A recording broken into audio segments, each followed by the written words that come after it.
মহাপ্রভু বলছেন কে যাবি রে ভাই ভব শেষ পাতা ধন্য কলি যুগের জয়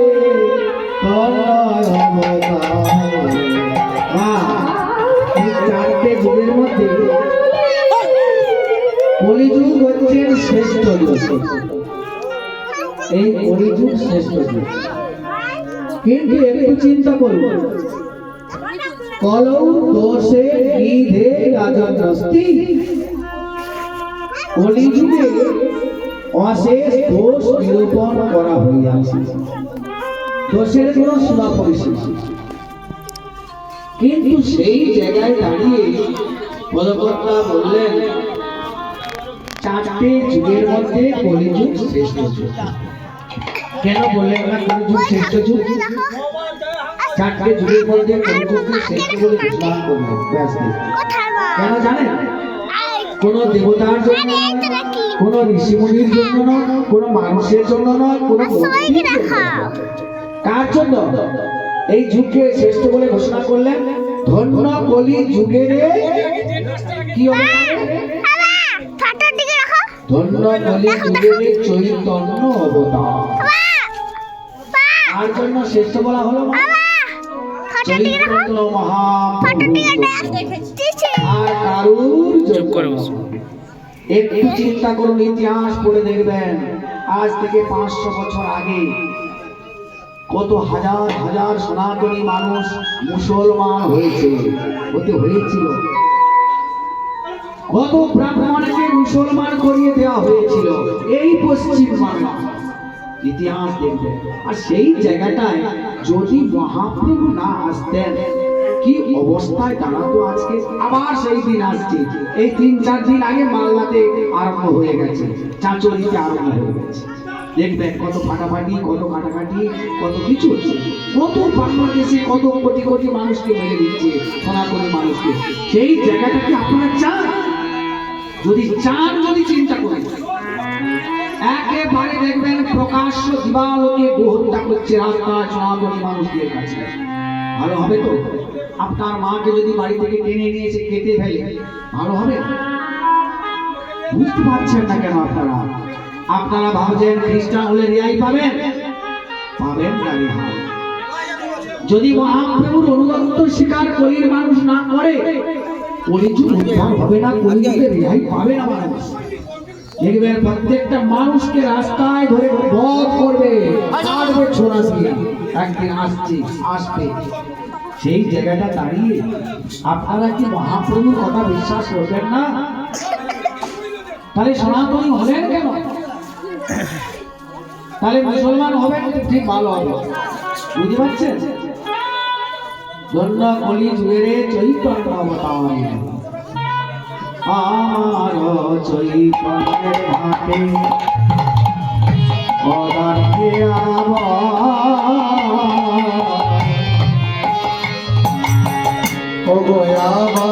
চৈতন্যের ঘাটে অজান খিরাব পরিপাতি নাহি লাগে সবে পরিপাতি নাহি লাগে সবে পার হয়। বুঝতে পারছেন তো? মহাপ্রভু যে নিয়ম পদ্ধতি এনেছে মা, আপনারা ভাবছেন বিরাট একটা কিছু, বিরাট প্যান্ডেল করতে হবে, বিরাট কিছু করতে হবে, বিরাট কিছু করতে হবে। না না, মহাপ্রভু বলছেন 10-5 মিলি নিজ বাড়িতে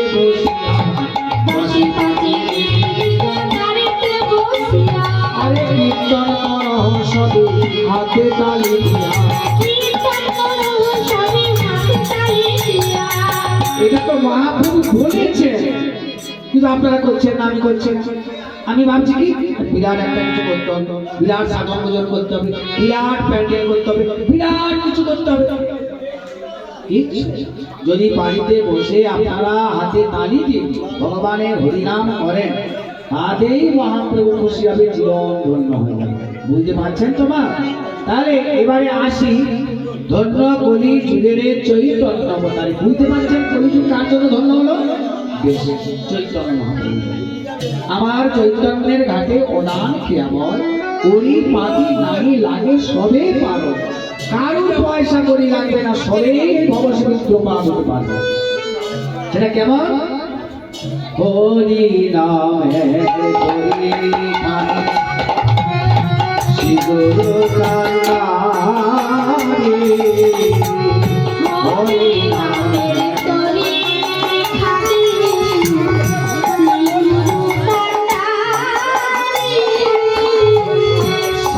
সংকীর্তনের দুবাহু পাশরে, আর সংকীর্তন দুবাহু পাশারি, হরি নামে নমঃ হরে শ্রী গুরু কান্তারি।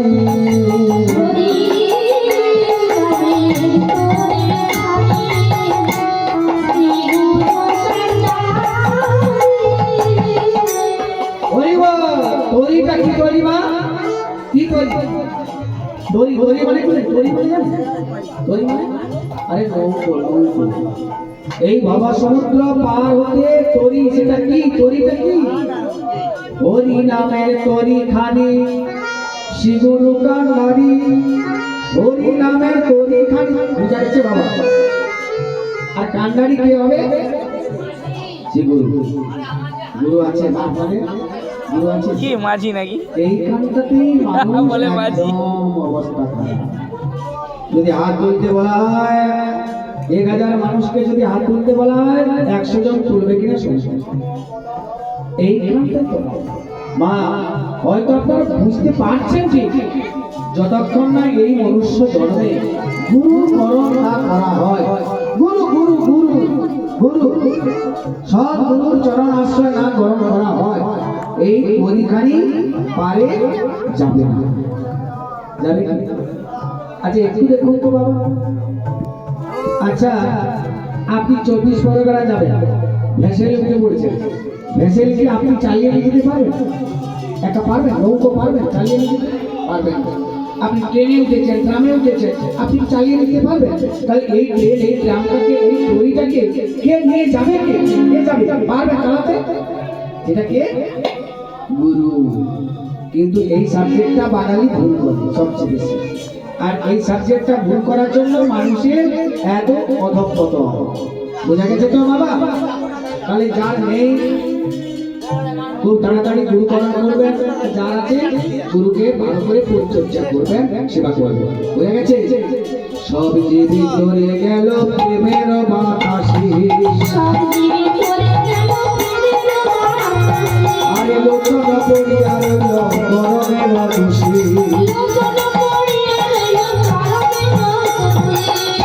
এ অধম পড়ে রইল গরমের খুশি।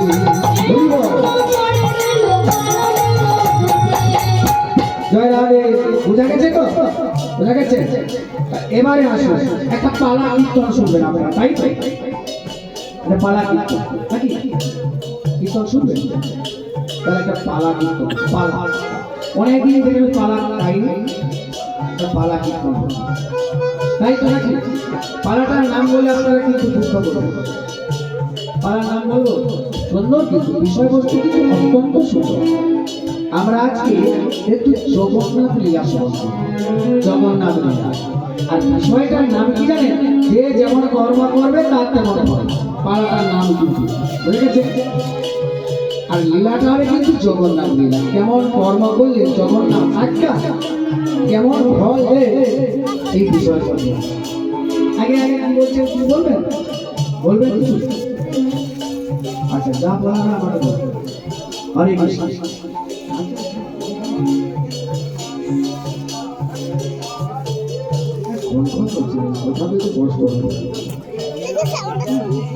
জয় নিতাই, জয় নিতাই। ঠিক আছে, ঠিক আছে, জয় নিতাই। ফোনে শোনা যায়নি, ওখানে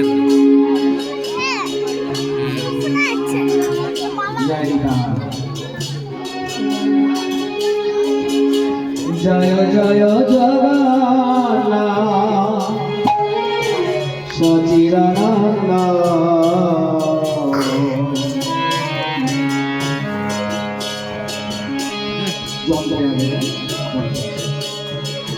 আগে জগন্নাথের কীর্তন শুনে নিই, তারপরে আসছে পালা। আচ্ছা শুনবেন না আপনারা পালিয়ে যাবেন। জয় জয় জগন্নাথ সচিদানন্দ।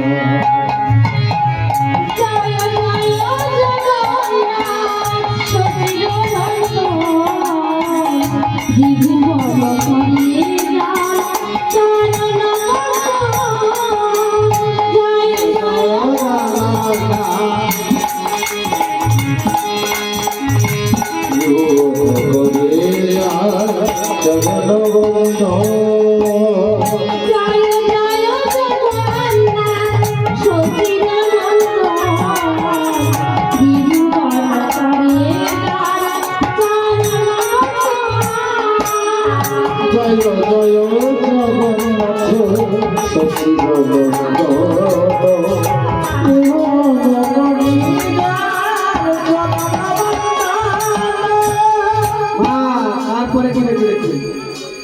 আগে জগন্নাথের কীর্তন শুনুন। জগন্নাথ খুব ভালো বিষয়। তারপরে কি বলছে দেখুন। নীলাচলে শঙ্খ চক্র গদা পদ্ম কর, আর নদিয়া নগরে জন্ম কমল কর। নীলাচল শঙ্খ চক্র গদা পদ্ম ধর, নদিয়া নগরে দণ্ড কমণ্ডল কর।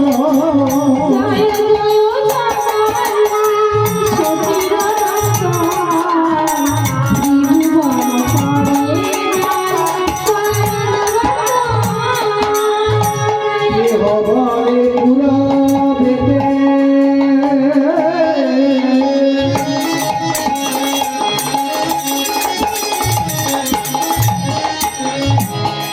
আজ গৃহ বলে পুরা বেতে রাবণ ভিলা, আর গোলকে বৈভব দিলা দেহ প্রকাশিলা। কেহ বলে পূর্ববর্তী নব নব ধীলা, কলকের বৈভব লীলা প্রকাশ করিলা। শিরাধার বাবেতে আজ শিরাধার বাবেতে নদিয়া নগরে হরে কৃষ্ণ মহামন্ত্র করিলে প্রচার। শিরাধার ভাবে নদিয়া নগরে হরে কৃষ্ণ করিল প্রচারে।